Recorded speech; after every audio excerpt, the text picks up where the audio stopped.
pangalan ko, kung nga po pala si Adrian Tamayo, yan, pwede niyo po akong tawagin Ed. Yan, huwag niyo palampakan, masyadong grabe yung pangalan ko. Okay, ako po yan, pinanganak po sa Nueva Ecija. May taga Nueva Ecija ba dito? Tagalog, yan, okay. Tapos ako ay lumaki dito sa Maynila. Yan, okay, naging Manileño. Ngayon, ano po nangyari po sa akin? To cut the long story short guys, katulad mo, ako din po, ganun din po, na-invite din po kagaya mo. Sa mga first timer po dito, na-curious, baka kanina ka pa tinatanong siguro, paano ka na-invite? No, kawawa ka naman. Kasi ganyan din ako eh. Yung nasa unahan po ako lagi ang tinatanong.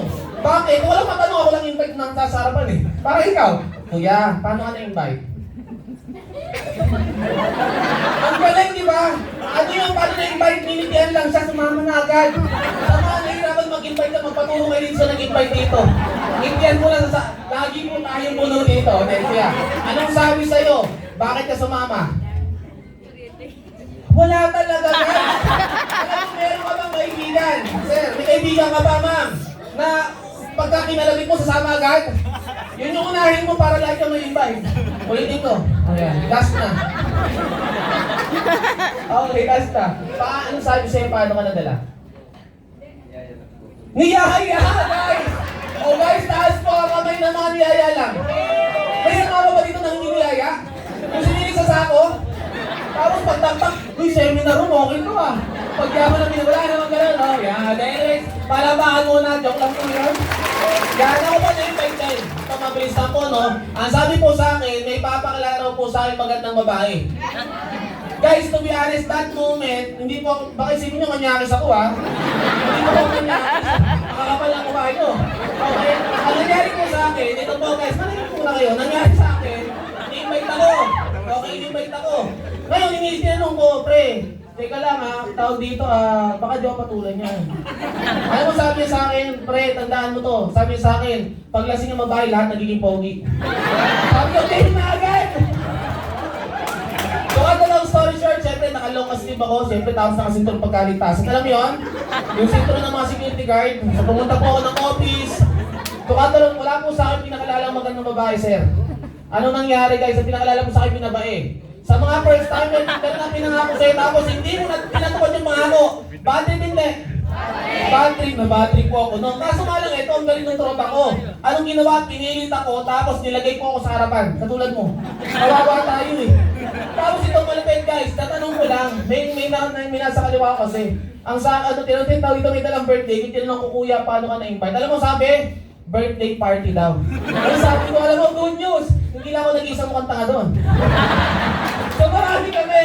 Kasi dati, pasensya na guys, kinipento ko lang sa inyo. Kasi dati, hindi pa uso yung online. Kaya nakakatawa ngayon yung online, walang pa naman yung online.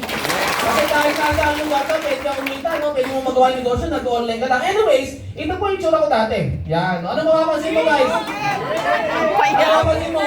Mas pogi ako ngayon. Ano ba? Okay, yung tsura ko na yan, dati pa akong amateur boxer. Halata ba?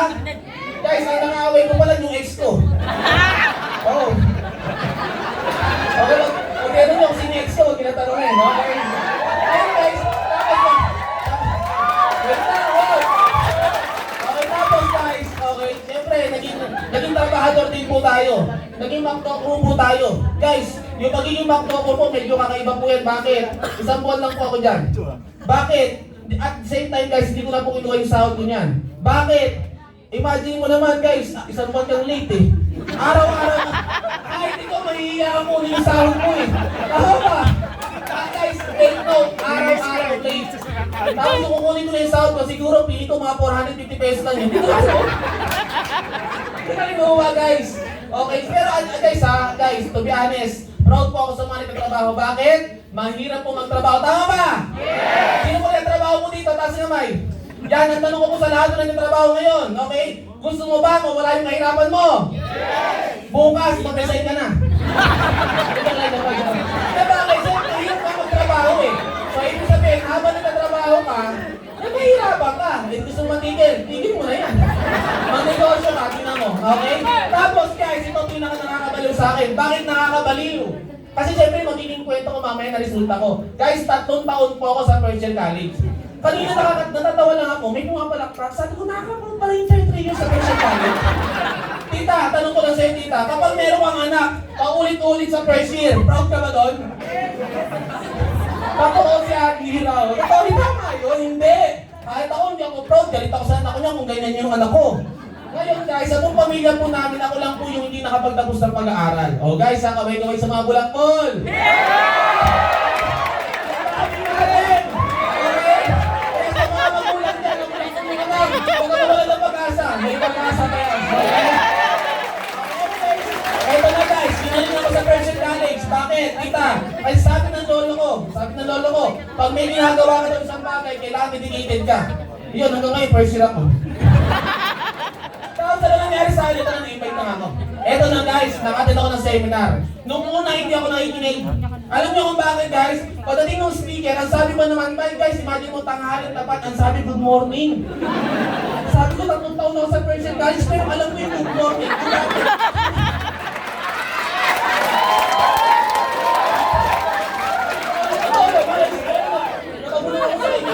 Sabi ko, ang tanga naman ito. Pero siyempre, guys, good morning, bagong buhay, bagong pag-asa. Tama ba? Guys, nararamdaman mo ba ang bagong na buhay mo? Nararamdaman mo yun araw-araw. O ano nangyari sa akin, guys? Ito na. Nakot yung attention ko. Nung sinabi ng speaker, sinong gustong yumaman? O guys, tanungin ko po kayo ha. Tandaan nyo, may nakatingin sa taas. Tingin sa taas. CCTV nakatingin sa taas. Nakita nyo si Gekto. Hindi CCTV. Ito na guys, ito po ha. Sa buhay ko po, for the past 1 decade na ginagawa ko yung negosyo, bibigyan kita ng sikreto. Gusto mo ba sikreto? Yes! Alam mo napansin ko? Alam mo kung ano napansin ko guys? Binibigay po sa atin kung ano yung gusto natin. Yes!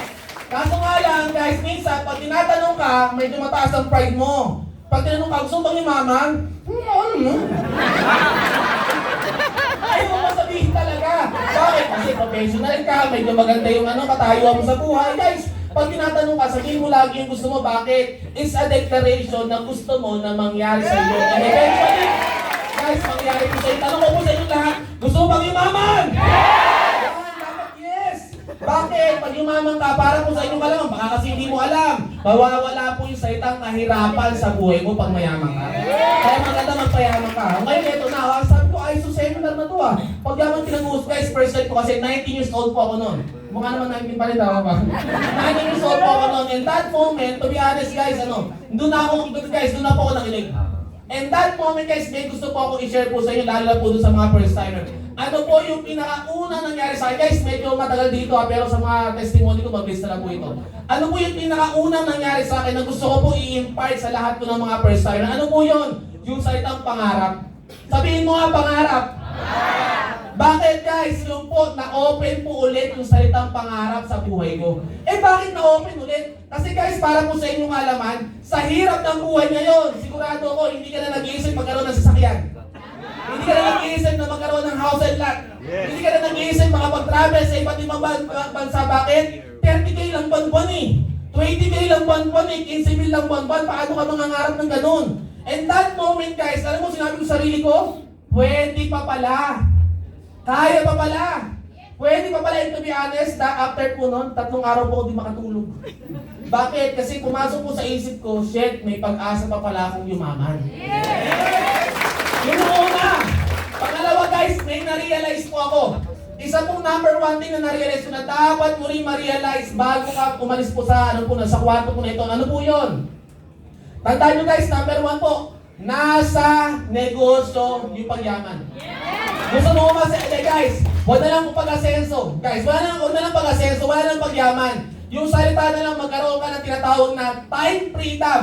Ano po ibig sabihin ng time freedom? May oras ka para sa sarili mo, may oras ka para sa pamilya mo. Guys, isa lang po ang sigurado ko sa mga nagtatrabaho po dito, hindi ka magkakaroon ng time freedom. Bakit? Kasi no work, no play. Kailangan mong pumasok kahit ayaw mo, kahit masama pakiramdam mo o kahit umuulan. Tama ba? Yeah. O ngayon guys, dito po sa negosyo natin, pwede ka magkaroon ng time freedom. Ano pa guys? Pangalawa, na hindi mo makakamit sa labas. Anong pinakailangan natin? Financial freedom. Ano ibig sabihin ng financial freedom? Hindi naman yung million-million eh. Yung basta na alam mo sa sarili mo na okay yung pamilya mo at okay ka na meron pang gantong amount ng pera. Tama ba? Hindi naman sa pagyan ngayon, ito yung tanong ko sa'yo. Nabuhay ulit yung pangarap mo. Tatanungin kita ngayon, paano mo kukunin yan? Bakit? Guys, kailangan mo tanungin yung sarili mo ngayon. Bakit? Kasi guys, sa lahat po ng kamag-anak mo, sa lahat po ng kakilala mo, ito po sigurado ko, konti lang po ang mga nakakuha ng mga pangarap nila. Ngayon guys, kukunin mo yung sayo. Pag medyo parang tahimik na kayo, parang kayo narinig mo. Totoo naman kasi yun eh. Ngayon guys, babaguhin natin yung buhay mo, kukunin mo yung pangarap mo.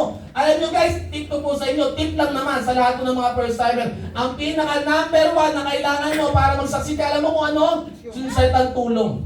Sabihin mo nga tulong. Tulong bakit? Kasi pagka walang tumutulong sa'yo guys, never ka mag-succeed at mahihirapan ka mag-succeed. Ngayon ito good news guys. Alam mo good news? Tingin ka sa likod. Ikaw tingin ka lang sa likod. Sige, huwag kang mahiya. Mahiyain din ako dati. Marami content. Puno ba tayo? Yes! Guys, lahat po ng mga katabi mo ng member, lahat po yan tutulong sa'yo para magbago sila. Kaya ano nangyari guys? Gustong-gusto ko. Eto na! Gustong-gusto ko na. Parang yung mga first timer, guys, ng mga first timer, yung tanong lang po ay, totoo, yung honest talaga. Sino po sa inyo, yung gusto sumali pero wala akong pera taas sa mamay? Sige, baka magpaano. Yan, o diba ako? Yung iba, kapal na mukha mo lang. Dito ko lang. Gusto mo naman kaso wala kang pera tao ba? Ako din. Gusto ko na. Shit, gusto ko na. Sali na ako. Kaso naalala ko, wala pala akong pera. Atong tao sa Persian College, guys. Ang pera ko lang po, nangingilang po ko ng pera sa nanay ko. Eto na guys, tandaan niyo po ito yung kasabihan na ito. Sigurado ako, alam niyo rin po ito. Alam po ito, pag gusto maraming, pag ayaw maraming, ay alam mo rin yun. So alam mo na, ako pa rin dahilan yung first timer na invite mo. Ano yung nagdadahilan? Ako guys, anong ginawa ko? Gumawa po ako ng paraan. Sabihin mo nga paraan. Ito na. Pag uwi ko ng bahay, sinabi ko sa magulang ko. Ano mo sabi ko? Baliw na baliw po ako eh. Pag uwi ko ng bahay, grabe. May nakita po ako ng negosyo. Ang liit ng punan, ang laki ng kitaan. Yayaman na tayo. Alam mo sabi sa akin natin? Anak, gutom lang yan. Ito po yun. Pinagkalat ko po sa mga kapatid ko, pinagkalat ko po sa mga kaibigan ko. Excited kayo, pagkakalat mo talaga naman sa mga first time, excited din yan. Pagkakalat niya sa mga kaamigan niya. Tapos ni-negative siya, ni-negative ako eh. Kaya kayo sa mga first time, huwag na magkwento. Ako ni-negative ako, bakit? Kasi hindi ko pa alam kung ano yung tamang pagkikwento. Tama ba? Kasi may kwentuhan lang naman to eh. O ngayon, mali yung pagkikwento ko, nagdire-diretso, mali. Kaso nga lang, ito yung catch, bakit sumali pa rin ako? Alam niyo kung ba't ako sumali? Kasi I realize, sabi ko sa sarili ko, kung magkakaroon ako ng kotse dito, hindi naman sila yung mag-drive, ako naman. Tama ba? Pag ako magkakaroon ng house and land, hindi naman sila ititira, ako naman. So sabi ko, bakit hindi ako mag-decide on my own? Bakit? Buhay ko naman ito. Kasi bata pa guys eh, pala dyan na bata ako eh. So ano nangyari guys? Ito na, nakita ko po, guys, sabi ko, Lord, gusto ko sumali. Kaso wala akong pang-join, bigyan mo ako ng sign. Bigla akong nakita yung PSP ng kuya ko, guys. Nakita ko, ito na ba yun? Kinikwento ko lang sa inyo ha, huwag mo gagawin. So anong ginawa ko guys? Kinausap ko muna. Nagpaalam ako. Masyado ka nag-iisip na papakilala sa mga kapatid mo. Pumunta po ako ng Green News. Alam niyo ba yung Green News? Nandun ko na po siya ngayon. Namayapa na. Pero ito nakakabili na part guys. Hindi ko sinabi gawin mo. Ito yung nakakabili na part guys. After 18 days doing the business, kumita po agad ako ng 20,000. Sinataw ko. Pinagkalala ko na po kayo nata ko. Ano nangyari guys? Yung Lego brand new case, balik ko po sa kuya ko. Tapos ito nangyari guys. Pakita ko na sa inyo. Okay lang ba? Yes! Tara, napogi ko na. Ito po nangyari po sa akin guys. Ito nag-result ko ito. Yan, nagkaroon po ko ng achievement. Guys, hina-highlight ko po sa inyo yung 3 years sa Persian College. Bakit hina-highlight ko? Guys, ito po yan. Sa lahat po na nandito na mahiyain. Sa lahat po na nandito na mahina loob. Sa lahat po nandito na negatibong mag-isip. Guys, ganun po ako dati. Pero guys, right now, imagine niyo po, na-awardan po sa MOA Arena. Hindi ko naranasan ko mag-graduate sa college, guys. Pero okay lang, dito naman award. Ano po yung award? Global Ambassador Pride. Guys, pag ikaw po na ganyan, automatic. Guys, automatic. 6 figures ka na per month. Okay, ano pa guys? Ito, pinipisa natin na experience mo mag-shopping worth 200,000 pesos. Bakit? Pag nanonood kayo ng mga ito mga artista, di ba pag na-stress sila, nag-shopping sila, ako that moment, hindi naman ako na-stress, napanood ko lang, dinaya ko. So nag-shopping ako worth 200K. After na-stress ako eh, napakatulog ko. Ang dami pala nun. Okay? Tapos ito guys, dati naglalakad lang, ngayon may sarili na po sasakyan. Pangarap ko guys, Fortuner. Guys, pangarap ko lang dati. Pwede pala yun, sino ba mga naka-Fortuner? Kilala mo ba mga mayor, congressman, mga negosyante na ba? Adrian Tamay.